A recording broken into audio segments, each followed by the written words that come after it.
स्वदेशी incredible SI news.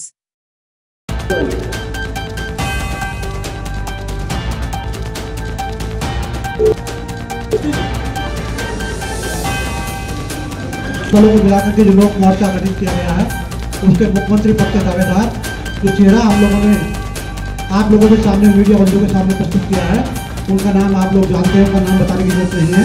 Swami Prasad Maurya ji जो पूर्व मंत्री हैं और हम लोगों की तरफ से, सभी दलों की तरफ से उनको मुख्यमंत्री का चेहरा बनाया गया है।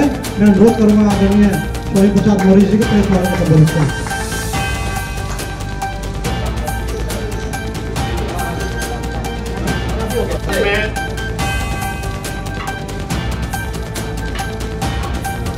उत्तर प्रदेश में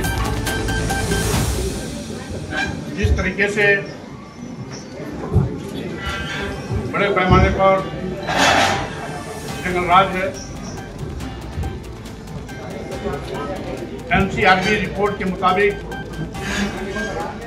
पूरे देश में उत्तर प्रदेश आपराधिक घटनाओं में पहले नंबर पर है, जहां नित्य प्रति बलात्कार की सैकड़ों घटनाएं घटती हैं। गुंडा राज से जनता त्रासराय कर रही है, कानून व्यवस्था ध्वस्त हो चुकी है। इसके साथ ही साथ सरकार की गलत नीतियों के चलते देश का करोड़ों नौजवान बेरोजगार हो गया है। आज नौकरी के नाम पर श्रम का शोषण हो रहा है। आउटसोर्सिंग नौकरी के नाम पर 8,000, 10,000, 12,000 की नौकरी हाईली क्वालिफाइड नौजवानों को दे करके उनके श्रम का दोहन किया जा रहा है, शोषण किया जा रहा है। महंगाई से आम जनता त्रस्त है। वहीं पर 140 करोड़ की आबादी में 80 करोड़ जनता की जिंदगी 5 किलो 10 किलो चावल पे आगे ठहर गई है। यानी देश में 80 करोड़ लोग ऐसे हैं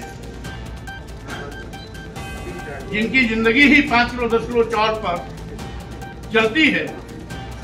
तो स्वाभाविक रूप से ऐसे 80 करोड़ लोगों के सारे सपने ध्वस्त हो चुके हैं। वो अपने बेटे बेटियों को, बच्चों को doctor, engineer, professor, advocate, IAS, IPS बनाने का सपना देखना तो दूर, शिक्षा भी नहीं दिला सकते हैं। शिक्षा का भी व्यवसायीकरण कर दिया गया है।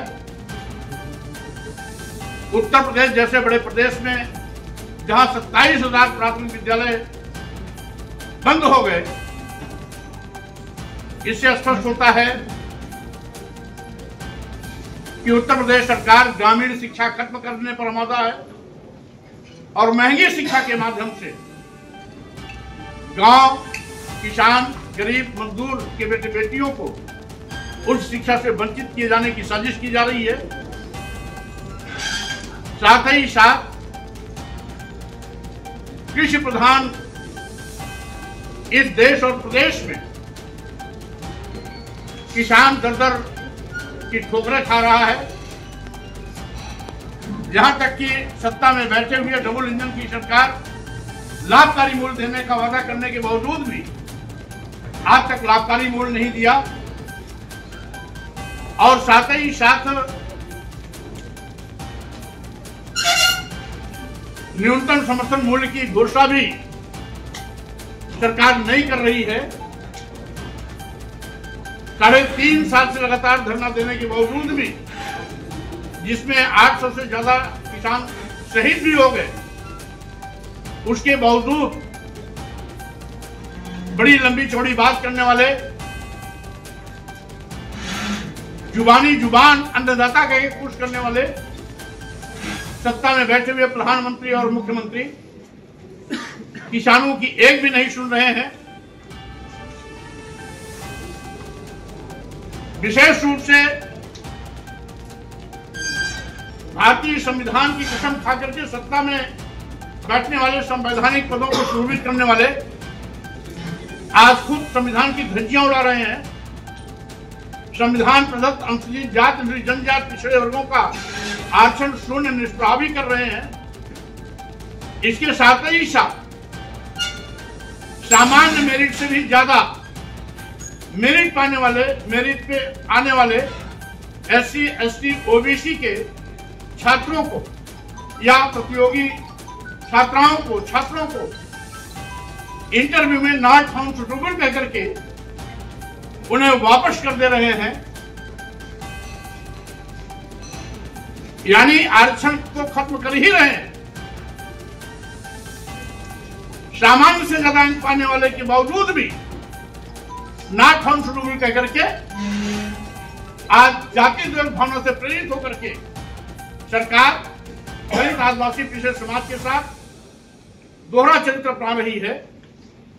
वहीं पर अल्पसंख्यक समाज में भय और दहशत पैदा कर, धार्मिक उन्माद फैलाकर आज कहीं न कहीं भाईचारा को खत्म करने पर सरकार आमादा है। हिंदू मुसलमानों को आपस में लड़ा करके संविधान के दिए गए निर्देशों की धज्जियां उड़ाने पर सरकार आमादा है। इसके साथ ही साथ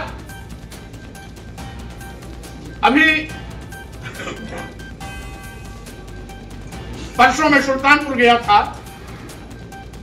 जहां महम और एडवोकेट की दिन दहाड़े हत्या हुई। 48 घंटा से ज्यादा बीत जाने के बाद अभी तक कोई गिरफ्तार नहीं हुआ। भारतीय जनता पार्टी की सरकार में जाति विशेष के लोग सत्ता संरक्षण में धार्मिक उन्माद पैदा कर अपराधियों को बचाने के लिए अब पुलिस प्रशासन पर दबाव बनाने की घटिया सोच दिखाना शुरू कर दिए हैं। कौशाम्बी में 8 वर्षीय बाल समाज की बालिका के साथ पर सामाजिक परिवर्तन के महानायक मानवर कांशीराम जी ने एक स्लोगन दिया था, जिसकी जितनी संख्या भारी उसकी उतनी हिस्सेदारी के रास्ते चलते हुए हम समाज के सभी वंचित उपेक्षित समाज को कोशिश करेंगे सत्ता शासन में हिस्सेदार बनाकर हुक्मरान बनाने का, सम्मान स्वाभिमान के साथ जीने का, प्रदेशवासियों को अवसर देने का हमारा प्रयास होगा। इसी के साथ ही साथ जो आज यहां पर 9 पार्टियों के राष्ट्रीय अध्यक्ष और संस्थापक यहां इकट्ठे हैं, उनको मैं धन्यवाद देता हूं कि उन्होंने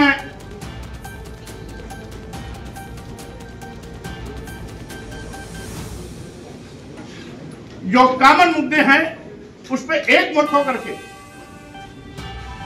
बिना शर्त हम लोग सब एक मोर्चे में इकट्ठे हो रहे हैं और साथ ही साथ हमारी प्राथमिकता होगी वंचित समाज की सहभागिता, समानुपातिक हिस्सेदारी और इस देश में समय समय पर समतामूलक समाज बनाने का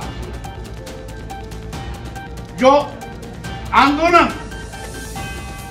विचार या दर्शन हमारे महापुरुषों ने दिया है, उस रास्ते पर चलते हुए देश और प्रदेश को विकास पथ पर आगे ले जाना, सबके सम्मान स्वाभिमान की रक्षा करना, सभी की समानुपातिक हिस्सेदारी सुनिश्चित करना आज हमारी प्राथमिकता होगी। इसी के साथ ही साथ एक अन्य निवेदन विशेष रूप से अपनी जनता पार्टी की ओर से, जैसा कि पूर्व में अलग अलग 4 प्रेस कॉन्फ्रेंस के माध्यम से मैं सभी चरणों के दौरों का विवरण अलग से आपके पास रखता रहा हूं। कल से मेरा 5वें चरण का दौरा लखनऊ मंडल का होगा, जिसकी शुरुआत 13 तारीख, 19, 14 तारीख हरदोई, 15 तारीख लखीमपुर खीरी और 16 तारीख सीतापुर, 18 तारीख बाराबंकी होते हुए हम लखनऊ वापसी करेंगे। इसलिए हमने पूर्व की भांति इस बार भी आपके संज्ञान में देते हुए कहना चाहता हूं कि जिस तरीके से अभी जिन समस्याओं का मैंने उल्लेख किया, उन्हीं समस्याओं को लेकर के भाजपा सरकार को उखाड़ फेंकने के लिए मेरा लगातार प्रदेश व्यापी भ्रमण का अभियान चल रहा है। वो कल से लखनऊ मंडल के दौरे पर रहेगा। हमारे मुद्दे वही रहेंगे जो पहले से थे। आगे हमारे अब संयुक्त भी कार्यक्रम होंगे। सभी पार्टियां अपने अपने स्वतंत्र काम करेंगे ही करेंगी, लेकिन गाहे बेगाहे आवश्यकता अनुसार हम लोग संयुक्त कार्यक्रम भी रूपरेखा तय करके करेंगे। इन्हीं शब्दों के साथ में मैं सभी मीडिया बंधुओं को बहुत धन्यवाद देता हूं कि अल्प सूचना पर आप सभी लोग यहां पर उपस्थित हुए। सभी इलेक्ट्रॉनिक मीडिया, प्रिंट मीडिया के साथियों को मैं बहुत धन्यवाद देता हूं और आमंत्रित भी करता हूं कि यहां पर आप सबके लिए भोजन की व्यवस्था है।